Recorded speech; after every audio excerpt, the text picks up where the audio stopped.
بسم الله الرحمن الرحيم. هل أتى على الإنسان حين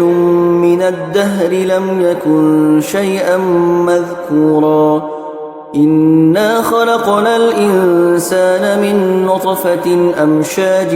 نبتليه فجعلناه سميعا بصيرا إنا هديناه السبيل إما شاكرا وإما كفورا إنا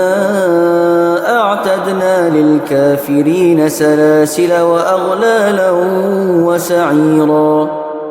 إن الأبرار يشربون من كأس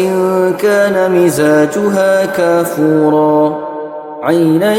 يشرب بها عباد الله يفجرونها تفجيرا يوفون بالنذر ويخافون يوما كان شره مستطيرا ويطعمون الطعام على حبه مسكينا ويتيما وأسيرا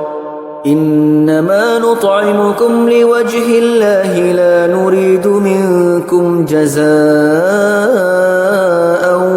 ولا شكورا إنا نخاف من ربنا يوما عبوسا قمطريرا فوقاهم الله شر ذلك اليوم ولقاهم نضرة وسرورا وجزاهم بما صبروا جنة وحريرا متكئين فيها على الأرائك لا يرون فيها شمسا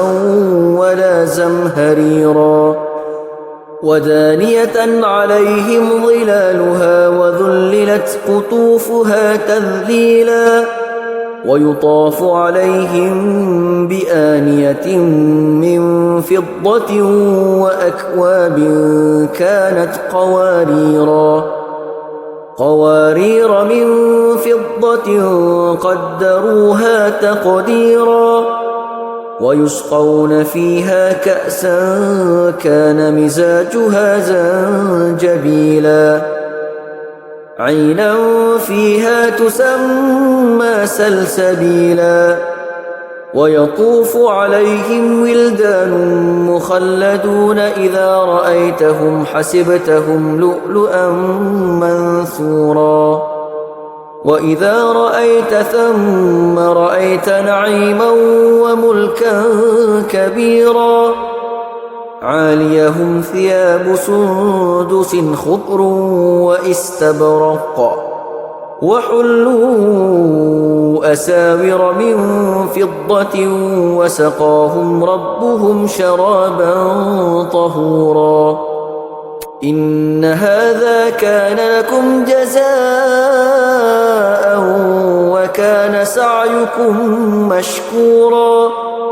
إنا نحن نزلنا عليك القرآن تنزيلا فاصبر لحكم ربك ولا تطع منهم آثما أو كفورا واذكر اسم ربك بكرة وأصيلا ومن الليل فاسجد له وسبحه ليلا طويلا إن هؤلاء يحبون العاجلة ويذرون وراءهم يوما ثقيلا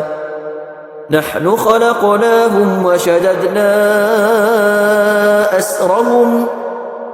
وإذا شئنا بدلنا أمثالهم تبديلا